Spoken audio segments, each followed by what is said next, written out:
Benjamin, bienvenue. Est-ce que tout va bien jusque présent?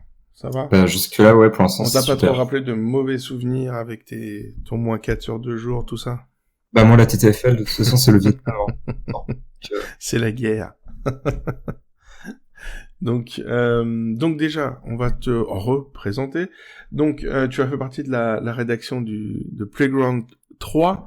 Donc, si tu pouvais te présenter toi déjà, et puis un peu le projet du coup de cette histoire de ce fanzine, de ce webzine assez magnifique, on va le dire. Ça reste quand même un des beaux projets qui tourne en ce moment sur la toile NBA en France. ouais, c'est clair. Bah, du coup, pour me présenter rapidement, moi, c'est Benjamin. Je suis rédacteur en chef de l'Analyste, donc un petit média basket. Euh, on est assez présent sur Twitter, mais bon, on Mhm. n'est pas encore très connu. Et donc, j'ai été contacté pour rejoindre effectivement Dunkakis dans The Playground. Du coup, l'idée, c'est un webzine à la base. Du coup, c'est un magazine en ligne dans lequel les graphismes en fait sont vraiment mis en avant. Et Mhm. il y a une collaboration entre des rédacteurs d'un côté, des graphistes de l'autre, et le but qui est très esthétique, très travaillé, et d'avoir quelque chose d'un peu différent de ce qui se fait d'habitude. D'accord. Et du coup, c'est un projet qui est né il y a... Parce que je crois que c'est donc le troisième numéro, d'où le nom. Et c'est un projet qui est né il y a combien de temps? Du coup, c'est un projet qui est né il y a environ 3 ans, enfin un peu plus que ça, Mhm. parce que c'est un numéro annuel, et en gros, c'est vraiment Dunkakis qui s'est présenté comme un peu papa du projet. En fait, il avait envie de faire un truc qui était un petit peu ce que je disais en fait, qui était différent. Il avait envie de faire quelque chose dans lequel ses talents en fait de graphiste dans le digital avaient vraiment sa place. Donc il a trouvé le format webzine. Vu que c'est un passionné de NBA, qu'il fait plein de graphismes là-dessus, le Mhm. thème était déjà tout trouvé. Et du coup, il a lancé ça vraiment en mode allez, ça passe ou ça casse. Et il y a plein de gens qui se sont dit ça a l'air génial, donc ils ont rejoint l'aventure. Et ça s'est fait un peu comme ça. D'accord. Ouais, je vois c'était le premier, je crois, c'était avec Damien Lillard, je me souviens, en En couve, couverture, ouais, c'est ouais, ça. c'est ça. C'était, ouais, début 2018, donc ouais, ça fait quasiment, ouais, 3 ans que le projet est né, quoi, globalement, c'est ça, ouais. Ouais, c'est ça, voilà. Et du coup, au niveau des gens, donc on a le créateur, donc Stelios évidemment, Dunkakis pour les intimes. Bon, moi je connais un tout petit peu, j'ai eu la chance de le rencontrer grâce à Caroline, petite K.O. d'ailleurs. On s'était rencontrés à son vernissage, sur une de ses expos qu'elle avait fait il y a pas longtemps, il y a quelques mois. Ouais, il y a 6 mois Donc, environ. ouais, c'est ça, exactement. Bon, après, moi, je le connaissais un petit peu des réseaux, parce que, pour te dire, c'est lui qui avait fait, d'ailleurs, je lui avais ressorti, il avait honte, qui avait fait ma première, comment ça s'appelle? Le premier design de la Team Elpic. Le premier logo, Je etc. vois très bien, ouais. Ouais, et il dit, non, mais ressors pas ça, c'est moche. Donc non, c'était sympa. Et du coup, mis à part Stelios, et donc toi, évidemment pour ce numéro 3. Du coup, est-ce que c'est la même équipe depuis le début et qui participe en fait du coup? Bah, on est environ Ah, on t'a perdu. je suis On est environ. 15, pardon. Ouais, Et si je dis pas de bêtises, c'est globalement la même équipe depuis le début. d'accord. Euh, je suis pas vraiment trop au courant de qui est venu, enfin qui n'était pas là dans le 1 mais était présent dans le 2. Je D'accord. crois qu'il y a Adrien qui a illustré un des articles d'ailleurs qui a fait ce chemin-là. Mais Mhm. sinon la plupart ils sont là depuis le début. Sachant que moi pour la troisième édition je suis le rookie, mais je D'accord. suis le seul de l'équipe. D'accord. Donc en plus, Euh, ils envoient le rookie se battre pour le. non Ils mais c'est t'envoient ça, au mais feu, quoi. moi je suis un rookie LeBron James. Je suis un rookie à part. D'accord. Mais concrètement, ouais, on a une équipe, c'est assez équivalent en fait. Il y a à peu près autant de graphistes que de rédacteurs. Mhm. Je pense que les graphistes, c'est des gens qui sont un peu plus connus quand même dans le milieu, quoique quand même on a du beau monde des deux côtés. Ouais. Il y a Kubi du coup, Kubi Design sur Twitter, Ouais. Renan NCY, Thomas Von Reox, Mhm. Thiago Danieli qui a écrit son manga récemment, Le The fameux Player. Thiago, ouais, The Player, qu'on avait, qu'on avait, je sais plus si on l'avait reçu, tu te souviens, Isma, ou Flo, j'arrive plus à me souvenir s'il était venu ou pas, Dani. Thiago, je crois que l'année dernière, il était venu, hein. Il me semble qu'il est venu. Je crois qu'on en avait parlé, ouais, si, pour moi, il était venu, en fait. Il était venu. Si c'est pas l'année dernière, c'était il y a peut-être 2 ans quand il commençait avec Trash Talk à parler, je crois. Il y a 1 an. Ça me parle, en tout cas. Je sais plus. J'arrive plus à me souvenir. Bah, en tout cas, Thiago, si Bon, tu c'est un nous petit entends, appel Twitter, tiens, demandez-lui, voilà. Ouais, mais de toute façon, après, j'irai lui mettre une claque et puis, puis lui réclamer un deuxième tome du player, parce qu'évidemment, voilà, Thiago, je l'ai rencontré plusieurs fois, c'est un copain. En tout cas, je le décris comme ça, un copain du basket. Et voilà, donc ça fait longtemps que je le soutiens. Et voilà, c'est un gros projet qu'il a et c'est un passionné. Donc pour ceux qui nous écoutent, hein, il y a le Playground évidemment. Et voilà, moi je vous le dis, allez acheter la BD, enfin le manga de Thiago. C'est important de soutenir les gens qui ont autant d'investissements comme ça et qui sont autant passionnés. Et puis c'est ce qu'on ressent en lisant le Playground aussi, c'est que c'est des passionnés comme tu dis, c'est des gens connus ou non, mais en tout cas tu vois qu'il y a ça pue la passion derrière tout ça. Donc du coup je t'ai coupé. Donc après Thiago, qui y a d'autres sinon? Du coup on a aussi Terrisso sur Twitter. Et du coup Adrien dont je parlais, son Twitter c'est Montaignanas, pardon. C'est ça. Et ouais, lui, il est dangereux quand même. Ouais. Bah, il était là au début du podcast, si je dis pas de bêtises. C'est vrai? Il est passé. Il écoutait, ouais, il a parlé dans le chat.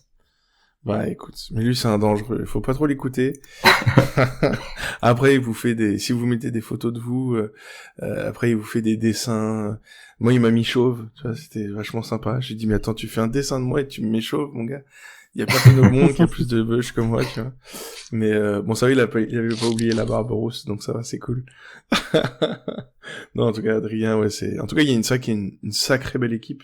Vous êtes et nombreux et talentueux, beaucoup de passion. Et Stelios a réussi à regrouper une superbe équipe.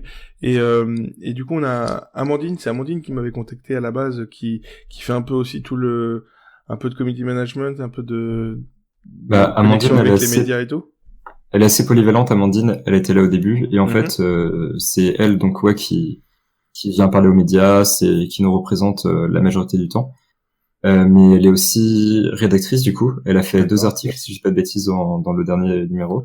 Donc, et elle écrit et elle vient harceler les médias en disant invitez-nous. Et en plus, elle prend des photos et elle les met aussi dans le webzine. Elle fait des belles photos. C'est vrai que c'est en fin de webzine, je crois qu'il y a des photos d'elle. C'est ça, voilà. Elle fait ses photos de Playground, au sens, ouais, c'est ça. Donc, bon, en tout cas, on lui passe le bonjour. J'ai pas eu la chance de la rencontrer, en l'occurrence, mais bon, en tout cas, j'espère que ça viendra un de ces 4. Ok, donc, en tout cas, c'est une grosse équipe, un gros projet, donc, qui a maintenant plus de 3 ans. On notera aussi, et ça c'est un petit tacle perso, que Stelios a quand même attendu le 3e épisode pour mettre Yanis en une.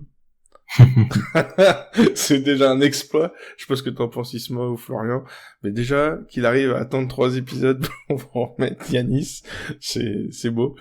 C'est vrai que c'est stylé. Par contre, je fais une petite aussi, moi ça m'a fait rigoler Yanis, c'est vrai que, mais je fais une petite aparté aussi, c'est que du coup ils étaient partis sur du webmagazine, je sais pas comment, web magazine en gros. C'est webzine. Webzine et enfin vraiment félicitations d'avoir starté là l'impression, enfin franchement c'est ça. On en parlera un petit peu plus tard, ouais, c'est un travail de fou. Enfin franchement, c'est un vrai plaisir. Moi je connais, ouais, c'est vrai que Playground, moi c'est via Dunkakis en fait, j'ai connu, ouais, que je connais bien entre guillemets. Moi, je suis de la région de Bretagne, donc c'est compliqué. Mais avec qui j'ai beaucoup d'interactions sur Twitter. Et non, franchement, c'est cool. Franchement, c'est cool.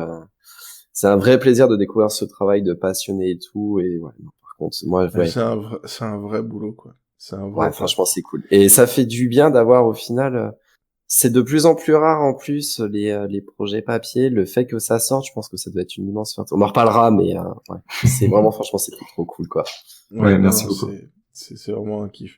Du coup, au niveau des spécificités du Playground, parce que tu vois, on ressent quand même qu'il y a une patte spécifique. Il y a quand même une façon de faire Playground qui, déjà au troisième numéro, se ressent. Du coup, tu penses que c'est vraiment vos spécificités, c'est quoi vos points forts et ce qui vous différencie des autres, même si, comme on dit, Isma, il y en a pas 1000, hein, des webzines ou des trucs de ce style-là, mais qu'est-ce qui vous différencie des autres, du coup? Ce qui nous différencie, c'est déjà qu'on est meilleur. On fait tout mieux.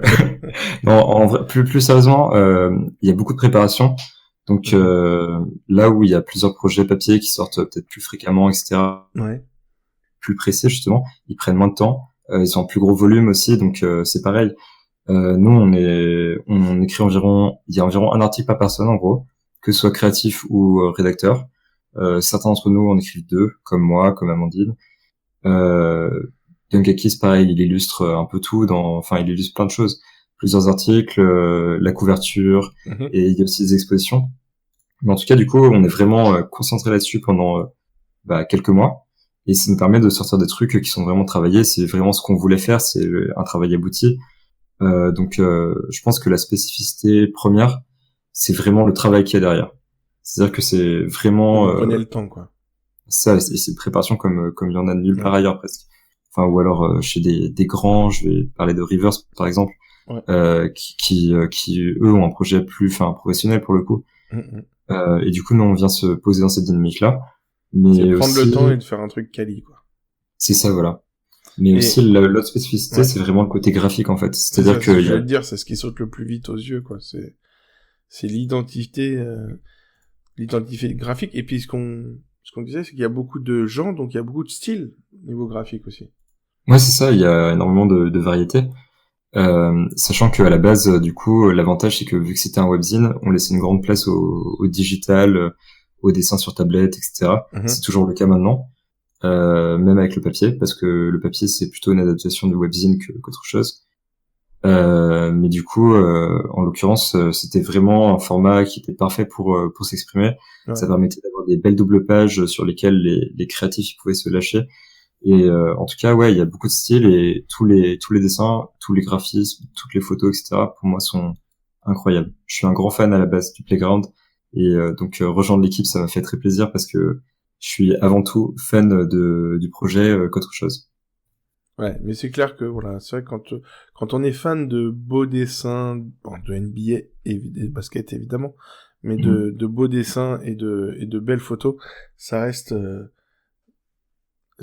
un must read et un must see, quoi. C'est clairement, il y a des choses absolument fantastiques. Bon, déjà que voilà, je pense que le talent de Dunkakis et des différents graphistes, comme tu dis, ceux qui sont les plus connus, sont plus à démontrer. Mais clairement, voilà, on a des doubles pages, comme tu dis. Moi, le montage aussi sur Drazen, sur l'épisode, il est magnifique. Enfin, je veux dire, voilà. Même les illustrations sur ton article, celui des coachs, c'est ça? Siege Pop et tout, c'est une tuerie. Ouais, quoi. ils sont magnifiques. Sans parler les photos, etc. Enfin, c'est vraiment stylé. Moi, je suis un gamin. Moi, c'est les dessins que j'ai regardés en premier. C'est malheureux. De A à Z, on a vraiment tous les styles et en passant par Thiago aussi. Donc non, vraiment, c'est vraiment le design, le graphisme et tout ça. Et du coup, pour parler de ça, niveau graphisme et texte, du coup, il y a un travail particulier sur entre les dessinateurs, photographes et ceux qui écrivent, parce que du coup tu nous avais dit que certains font les deux, mais est-ce que du coup vous avez un objectif particulier par rapport à ça? En fait, c'est un peu spécial parce que du coup, The Playground, c'est le grand projet qui englobe le tout avec tous les articles, tous les dessins, etc. Mais en fait, chaque article en soi, c'est déjà un projet. C'est-à-dire que, en gros, il y a un rédacteur ou un illustrateur qui propose un sujet. Il y a 2 gars qui sont intéressés donc il y a un autre gars qui est intéressé par le sujet, qui vient voir le premier, qui lui parle de ce qu'il a en tête, etc. Et du coup, il y a vraiment des duos qui se mettent en route. Par exemple, j'ai pu travailler avec Adrien et du coup, on bossait à 2 dans un projet dans lequel on était à 15. Et en fait, vous créez vraiment des duos ou des équipes ou des trios pour faire un article et après vous ramenez tous tout ensemble, quoi. C'est ça, voilà. Et du coup, c'est ça que au moins ça crée un vrai lien du coup entre l'image et le texte. Du coup, c'est le but du truc en fait, de faire des équipes comme ça. Ouais, c'est ça. On travaille vraiment main dans la main. On essaie de tous, on est au courant des intentions de l'autre par rapport à son dessin, par rapport à son article. Et du coup, on a un résultat avec des graphismes qui sont en adéquation avec le texte. Un texte qui est en adéquation avec les graphismes. C'est ça, c'est que t'as pas une photo jetée comme ça au milieu d'un article. Un peu débile. Voilà. Okay. Et du coup, je voulais aussi poser la question parce que je prends l'exemple notamment alors sur cet épisode 3, enfin sur ce 3e épisode, le 3e tome, je vais y arriver. Mais t'as des articles quand même qui sont j'allais dire inhabituel, mais notamment celui du match en Russie, enfin en USSR, comme on dit, en Union soviétique, pardon. Donc le récit, etc., avec des photos quand même assez ouf. C'est des choses qu'on voit pas, qu'on voit très rarement et qui sont vraiment super fouillées, super détaillées, avec des stories assez ouf. Et enfin, en tout cas moi personnellement, c'est des choses que je vois rarement. Du coup, est-ce que c'est aussi un but, un but, comment dire, avoué, etc., ou c'est comment? Parce que Bah, c'est quand même assez original de voir ce genre d'article. en l'occurrence, on écrit tous un peu sur ce qui nous plaît, sur ce dont on parlait. Et en l'occurrence, le voyage, enfin l'article Trip to USSR du coup de Joris qui tient le compte Auxfr. Bah là, c'est un article de vrai passionné. C'est-à-dire que lui, il suit les Hawks depuis super longtemps. Et forcément, il était ce match, je savais même pas qu'il existait. Enfin, ces matchs-là, parce qu'il y en a 3. Ah oui, non, clairement. Je savais pas qu'ils existaient. Et il allait chercher des infos très loin. Et il a contacté Steve Holman, qui était annonceur pour les Hawks, et Scott Cunningham, qui les a aussi accompagnés là-bas. Et du coup, il a des photos exclusives, des anecdotes qu'on peut lire un peu de pareil. C'est un article, c'est dingue, hein. Moi vraiment, c'est ce que j'ai préféré dans ce numéro-là. Ouais. Mais derrière, même moi, j'ai fait énormément de recherches pour mes articles. C'est aussi, du coup, comment dire, ça reste une marque aussi de The Playground, en gros, de donner la possibilité d'aller vraiment dans, alors c'est même plus une niche, tu vois, enfin, pour connaître, il faut être fan des Hawks, avoir un peu le côté un peu fibre historique, etc., d'aller chercher, plus les connexions, et vraiment d'aller donner le temps d'aller chercher et d'aller fouiller, de faire des trucs, d'avoir un investissement de fou, et le Playground laisse porte ouverte à ça, et puis laisse le temps aussi, ce que je disais tout à l'heure. Ouais, voilà, c'est ça. Sans temps, ce serait pas possible, parce qu'il faut contacter les gens, il faut faire un maximum de recherches. Personnellement, ça m'a pris du temps aussi, quand j'écris sur les coachs européens, de trier un petit peu... Enfin, je parlais des coachs européens en NBA, du coup. Ouais. Mais rien que pour déterminer qui est vraiment un coach européen en NBA. Parce qu'il y a plein de gars qui sont nés en Europe, mais qui finalement ont des parents américains. Des ascendances européennes, ouais. C'est ça, voilà. Et puis il y a plein de gars qui sont nés aux États-Unis, et au contraire, eux, ils sont nés dans une famille italienne. Ils sont partis coacher en Italie. Je pense à Mike D'Antoni, par exemple. Donc il fallait que je trouve les sujets parfaits. Ça m'a pris un certain temps. Il fallait que je trouve des stats aussi. Donc pareil, c'est un gros travail de recherche avant tout. Et je pense que là-dessus, c'est un peu un témoin de qualité de The Playground. Et c'est aussi une patte, effectivement, parce qu'on essaie de proposer des trucs qui se lisent pas ailleurs. Et on essaie de proposer des trucs qui nous plaisent à nous aussi, en gros. D'accord. Et du coup, donc là, tu parlais de ton investissement, de tout ce que tu as fait, du coup, pour ton article. Mais raconte-nous peut-être un peu ta story à toi. Tu nous parlais tout à l'heure, pardon. Petit chat dans la gorge. Tu nous parlais tout à l'heure de l'analyste, c'est ça? C'est ce que... Alors moi, je sais, je te connais parce que vous avez une équipe, l'analyste TFL. C'est que comme les franchises et tout, vous avez votre petite dépendance TTFL, donc c'est bien sympa, c'est marrant. Donc allez les suivre, hein, pour ceux qui sont là, l'analyste. Et puis donc il y a l'analyste, le média. Et raconte-nous un peu comment, du coup, parce que c'est ça qui t'a amené au Playground, du coup. Qu'est-ce qui t'a, comment ça t'est arrivé à écrire là-dessus, comment ça s'est créé l'analyste et tout? Mais en fait, j'ai une histoire un peu particulière avec le basket. C'est-à-dire que ça fait vraiment pas longtemps que je suis la NBA. Je pense que The Playground, c'est limite plus vieux que ma passion pour la NBA. Quoique. D'accord. En tout cas, c'est quelque chose c'est un sport que je suis depuis l'été 2016 en gros. Et je suis arrivé en plein contexte de finale, du coup, Cavaliers contre Warriors, avec le fameux titre de Cleveland. Ouais. Et donc forcément, t'es arrivé dans un moment assez sympa, quoi. Ouais, quand t'entres dans ce tendance-là, c'est oui, c'est clair. Mais je connaissais pas encore, du coup, et voir ça en tout premier, c'était, c'est miraculeux. Personne commence à suivre un sport avec autant de... C'est vrai qu'après, on néglige des fois un peu l'impact des Warriors, etc. Mais cette dramaturgie, cette histoire qu'ils ont et qu'ils auront pour toute la vie, je sais pas après ce qu'en pense Isma ou Florian, mais ces finales qui se sont enchaînées, et avec, malgré tout, cette finale gagnée par LeBron dans la manière dont on sait. Enfin, c'est un moyen effectivement d'arriver. Je sais, tu peux pas tomber mieux en fait. Je pense que c'est ça. Après, franchement, c'est quoi la période d'avant? T'avais quoi? Si tu tombes, t'avais les Heat avec les Spurs qui arrivent à gagner. Du coup, t'avais ce duel. Et la fois d'avant, c'était quoi? Lakers Boston. Après, t'as peut-être aussi, si t'es arrivé au moment du titre de Dirk, éventuellement, ça peut être aussi quand même une c'est pas une équipe qui a marqué oui, l'équipe a marqué en elle-même sur l'année. Mais je veux dire, c'est beaucoup, enfin, moi, à titre perso, de toute façon, KG est supérieur à Dirk, hein. Non, mais ce que je veux dire, tu peux manier que, imaginons, t'arrives pour la première fois, tu vois le titre de Dirk, tu vois le titre de Dirk pour la première fois. C'était première finale, tu vois le titre de Dirk. C'est quand même, tu vois, mais je pense que ouais effectivement, mais de toute façon régulièrement chaque vainqueur, oui, il y a des histoires un peu, mais il y en a quand même plus marquants que d'autres. Et c'est vrai que quand t'arrives à une période ou à une année avec une finale particulièrement émotionnelle, particulièrement forte, avec beaucoup de choses, c'est quand même génial, quoi. Je sais pas. Harry pose une petite question. Ouais. Je pense qu'il y a d'autres. Est-ce que les numéros précédents sont-ils disponibles en version papier? Alors du coup, pour répondre à ta question, Harry, non, c'est vraiment la première fois qu'on édite un truc en papier, et on commence tout juste. Alors je sais pas du tout si Stelios et éventuellement Amandine ont déjà parlé du fait d'imprimer les premières versions, mais je pense pas que ce soit quelque chose de prévu.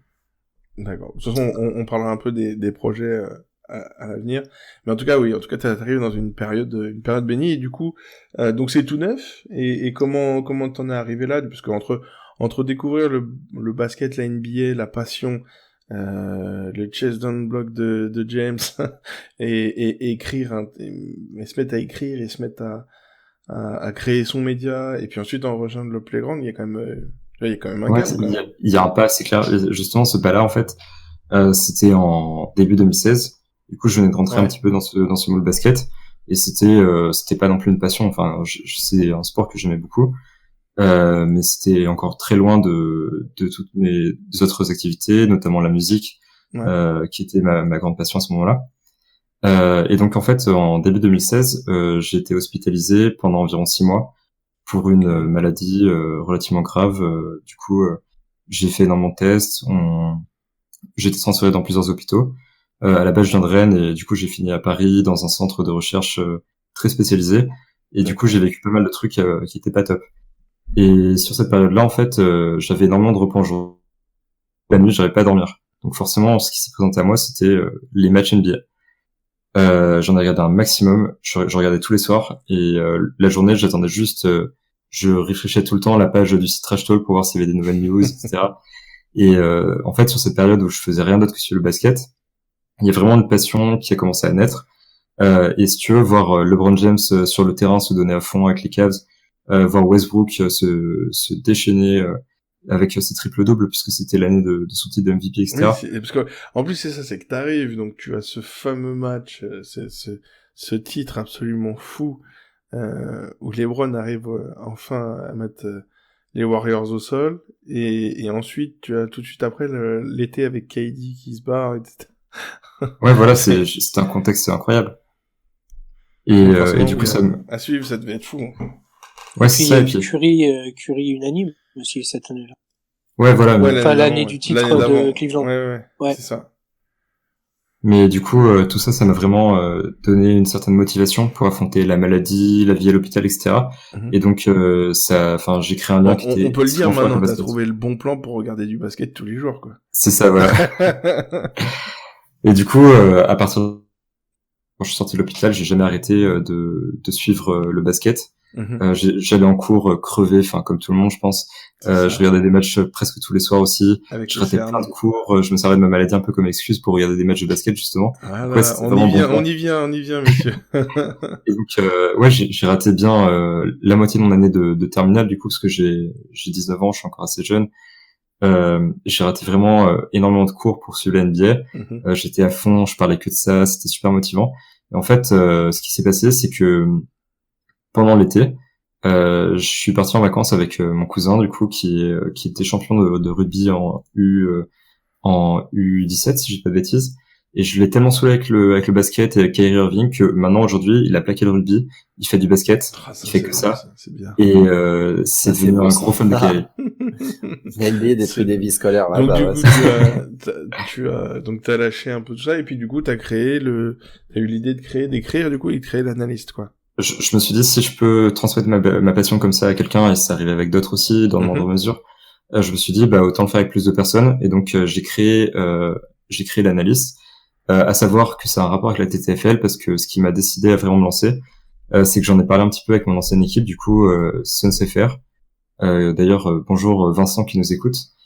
Et pas bonjour à Corentin. Corentin, il était pas là au début justement quand j'ai créé ce projet-là. Et donc j'aurais demandé si je devais me lancer, ce qu'ils en pensaient, s'il y en avait pas déjà trop, des médias basket, etc. Et ils m'ont encouragé à me lancer, donc ça m'a motivé de fou. J'ai créé mon site, j'ai commencé à écrire dessus, j'ai commencé à tweeter, et ça a bien marché parce que justement les gens, je publiais des stats très précises. Les gens, c'était un maximum de RT de la part des comptes de franchise, ça les intéressait tous parce que c'était original, etc. Et donc on a un peu décollé sur Twitter. Et donc on en vient à un moment dans l'année où Amandine du coup me contacte pour que je fasse une interview de Stelios pour The Playground. C'est-à-dire qu'elle voulait que je parle un petit peu du projet. Et donc j'ai lâché un article. Je me suis dit je vais pas faire une interview toute conne quoi. Mon truc sur l'analyse c'est que qui se démarque un petit peu du reste, comme avec The Playground, des trucs très complexes, etc. Et là en l'occurrence j'ai voulu faire un article qui présentait vraiment le produit, mais dans les détails, avec un maximum d'anecdotes, avec des observations de ma part, etc., avec une sorte d'analyse en fait du produit. Et ça à Stelios et Amandine, puisque du coup ils m'ont proposé de les rejoindre pour l'édition numéro 3. Cool. Et voilà, c'est comme ça que j'en suis arrivé à The Playground. Je me permets juste 2 secondes. Brandon Ingram est passé en doubtful et les decks ferment dans 8 minutes. Donc ceux qui nous écoutent, si vous avez pris Brandon Ingram, pensez à aller le changer, puisqu'il y a peu de chances qu'il joue. Voilà, allez passer le message dans vos équipes. Je vous le dis juste. Attends, je vérifie si quelqu'un l'a pas pris chez moi, justement. c'est le... Même, je suis en train d'envoyer un message, putain, Ingram, pas chaud. Attention, alerte générale. Faire pareil. Et en tout cas, voilà, donc c'est comme ça que j'ai commencé à écrire pour The Playground. D'accord. D'accord, oui, donc l'analyste, et puis après, du coup, ils sont venus te chercher après l'interview, du coup. Mais c'est bien, parce que c'est, en quelque sorte, t'as fait ton oral, enfin, ton écrit, mais de recrutement sans le savoir, quoi, au final. C'est ça, voilà. Et direct, quand ils m'ont parlé de éventuellement rejoindre le numéro 3, c'était pas du tout concret, c'était en plein été. Ouais. Je me souviens que j'étais en festival, justement, et elle me parlait justement d'un numéro spécial Europe, et j'étais au taquet. Et c'est ça, parce que du coup, le numéro 3, c'est vraiment, voilà, il y a donc toutes ces spécificités du playground, il y a tout cet historique, il y a toi qui viens ramener ta passion naissante là-dedans, mais t'as quand même, voilà, cette spécificité du numéro 3, donc, qui est donc spécial Europe, c'est ça, et bien avec, notamment ce fameux article sur le match en Union soviétique, en Russie, enfin, c'est en Géorgie, je crois, c'est ça? En fait, il y a 3 matchs, il y en a un en Géorgie, un en Lituanie et un en Russie. C'était ça, oui, c'est pour ça que je m'étais perdu. Mais du coup, voilà, t'as vraiment cette fibre européenne que vous avez mis dans celui-là. Est-ce que ça sera sans doute quelque chose de récurrent, qu'il y ait comme ça des comment dire, des éditions spéciales un peu avec, je sais pas, par exemple, peut-être pourquoi pas un truc sur l'Argentine ou l'Amérique du Sud en général, ou tu vois, parce qu'il y a toujours des coins sympas au niveau basket. Thèmes, ouais, voilà, c'est ça, des thèmes différents, c'est quelque chose que vous avez apprécié faire ensemble. En l'occurrence, là, pour le spécial Europe, c'était une question de se rapprocher un peu de nos origines, de parler de la France, de parler de ce qu'il y a pas loin de nous.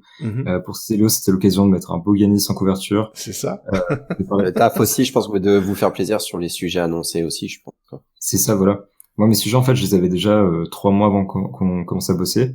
Et je savais déjà ce que j'allais faire. Donc, j'ai pu écrire 2 articles comme ça. Et en tout cas, en fait, cette idée d'avoir une édition spéciale, ça nous a tous dirigés vers la même direction. On avait tous un peu des idées, enfin pas similaires, mais on avait un projet cohérent d'office. Là, par contre, je vais parler vraiment à titre perso parce que je sais pas du tout ce que les gens de l'équipe en pensent. Mais perso, une édition spéciale, c'est un truc que j'aimerais bien revoir de ce qu'on va pouvoir faire dans le 4. On n'est pas encore fixé ni rien, mais ça pourrait encore être oui, après, c'est pas forcément tous les épisodes, évidemment. Non, forcément, tu vas pas faire une édition spéciale à chaque fois, mais c'est vrai que moi, je te dis, tu sais, moi, je le sens bien. En plus, avec des belles couleurs, avec les articles que vous faites, tu vois, genre, une édition spéciale, genre, à Amérique du Sud ou Argentine, tu vois, avec du Gino, avec du Luis Scola. Parler, ouais, ça peut être lourd.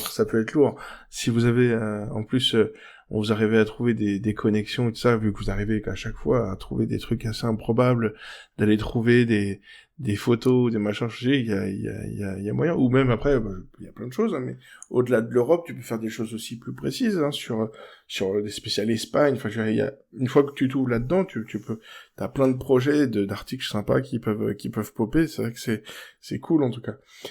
Et du coup, au niveau on arrive plutôt vers la fin maintenant. Au niveau de l'avenir, donc comme on disait tout à l'heure, on a le format papier. Donc on en a eu 100, c'est ça? Une centaine? C'est ça, ouais, 100 tirages. Qui ont été édités. Et du coup, raconte-nous, ça a eu un bon succès, les gens étaient contents, comment ça se passe? Bah, en fait, le truc, c'est que ça fait 2 éditions après demande pour des impressions parce que justement, c'est un beau produit, donc forcément, tu le veux chez toi pour décorer ta cheminée, ta bibliothèque ou je sais pas quoi. Faites gaffe sur la cheminée, ça brûle. Faut faire attention, effectivement. Et en l'occurrence, du coup, il était question de répondre à cette demande-là en sortant de papier. Donc c'était pas une démarche économique parce que si je dis pas de bêtises, il y a pas de bénéfice. Voire même, je sais pas, hein, c'est pas moi qui finance ça, mais je sais pas s'il y a pas même un peu de perte. En tout cas, l'idée, c'était vraiment de proposer. C'est la démarche, quoi, de montrer aux gens que voilà, on les écoute et puis que. Mais c'est vrai que c'est une question d'accomplissement personnel aussi, tu vois. D'avoir un truc imprimé avec ton truc, ton bébé qui est dans les mains, c'est quand même. Ouais, c'est particulier, c'est clair. Et du coup, en l'occurrence, ça a été plutôt bien reçu. Il me semble qu'il y a très peu de tirages actuellement. C'est parti assez vite, forcément. Enfin, on a la famille qui commande, les amis aussi. Eux, ils sont contents. Ils disent, regarde, c'est mon fils qui a fait ça. Regarde, c'est mon pote qui a fait ça. Et c'est une du fierté. coup, ouais, c'est ça. Hein, en tout cas, ça a bien marché, quoi. C'est ça. Ça a vraiment bien marché. Et du coup, on sait pas encore si on va le faire pour le 4. D'accord. Moi, j'aimerais beaucoup, évidemment. Mais on verra comment le numéro 4 est reçu. On verra comment ça évolue dans l'équipe, etc. Et puis je pense que c'est un objectif pérenniser, peut-être, pourquoi pas, de rendre ça régulier, quoi. Ça serait fou. Puis c'est vrai que t'as pas forcément même le même public en plus, tu vois, ça que les gens, tu vas avoir les vrais passionnés du truc qui vont vous soutenir et tout. Donc non, c'est aussi une manière de montrer aux gens qui sont prêts à soutenir le projet. Donc ça peut être une belle idée de garder ça. Et du coup, au niveau en parlant de futur, du coup, est-ce que vous avez, donc pour le 4, vous l'avez commencé à l'évoquer, puisque là, de toute façon, il y en a pour au moins 6-8 mois, peut-être, le temps de réactiver la machine, de tout ça, mais vous avez déjà eu des petites idées comme ça qui ont popé un petit droite à gauche, ou des futurs développements, peut-être donc peut-être pourquoi pas rééditer en papier, et l'avenir, ça se présente comment? Bah du coup, là on est en train de lancer un petit peu des projets, notamment par rapport au réseau. C'est-à-dire que on commence enfin en fait The Playground c'est un truc qu'on bosse toute l'année, mais qui est consommé instantanément. C'est-à-dire qu'on sort le numéro et puis il est là, il est fini, vous l'avez entre vos mains et puis voilà quoi. Du coup là l'idée c'est de bosser aussi sur Instagram notamment, pour que les créateurs puissent s'exprimer de manière un peu différente. On cherche encore à savoir comment tout ça va s'organiser. Du coup, c'est géré par Thomas Von Reox et il fait un taf pour l'instant assez incroyable sur Instagram. Donc là déjà, on d'essayer de faire vivre le playground toute l'année plutôt que juste sur une petite période. Mais sinon, par rapport au numéro 4, évidemment, on est tous à bloc. Il y a déjà des discussions, on commence déjà à parler de ce qu'on va pouvoir faire. Il y a des idées de sujets qui sont évoquées, des idées d'éditions spéciales. Et je commence déjà je veux rien divulguer ou quoi, donc je vais rester flou. Mais moi, je commence déjà à entourer les éditions qui me plaisent le plus, à trouver des petits sujets que je pourrais faire dans cette prochaine édition. En tout cas, enfin, c'est sorti il y a pas longtemps. On va s'en occuper dans un bon moment aussi. Déjà tous au taquet, et ça montre, je pense que on est vraiment tous passionnés, très déterminés. Vous êtes prêts, quoi. Vous êtes prêts à relancer la machine et il y aura un numéro 4, quoi. Il y aura un numéro 4, ça y a pas de doute. Et bah, c'est cool. On finit sur une bonne note, une bonne nouvelle pour tous les passionnés. J'espère que vous avez apprécié cette interview.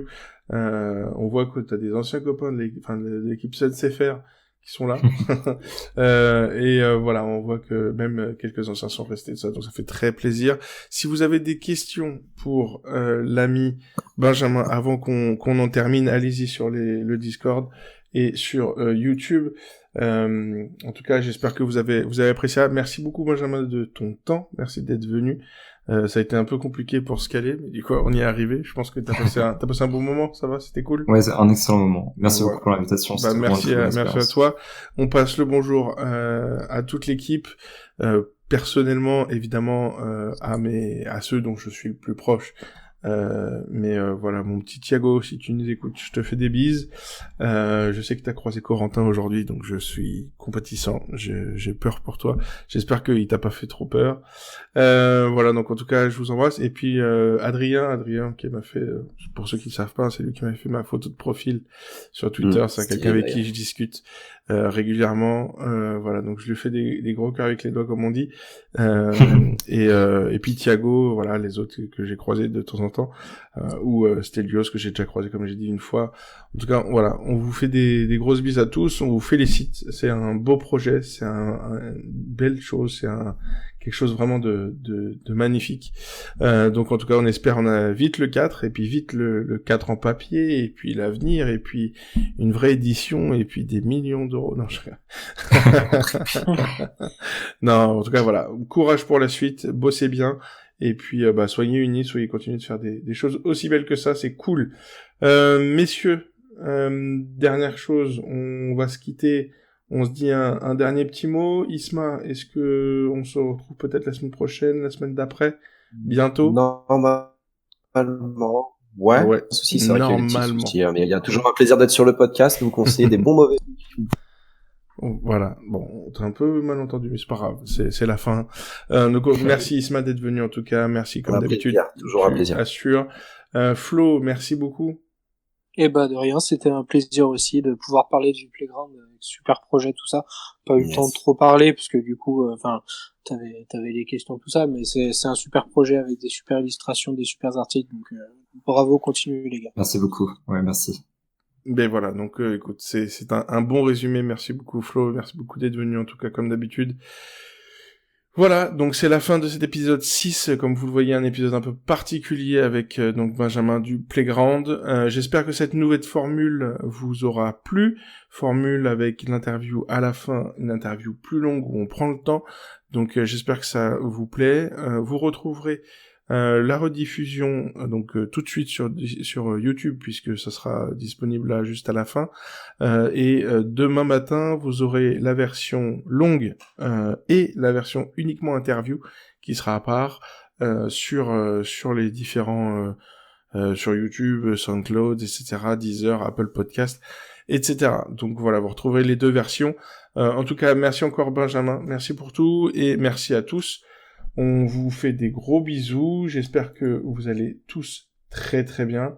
On vous souhaite une belle semaine TTFL, et puis que dire, on se termine avec le petit jingle comme d'habitude. C'est bon pour vous? La bonne soirée à tous, carrément. Ouais. Salut, allez, à tous. On vous embrasse, et n'oubliez pas, c'est la TTFL qui est impitoyable. On vous embrasse. Ciao, ciao. Rondo! Je crois qu'après avoir vu ça, on peut mourir.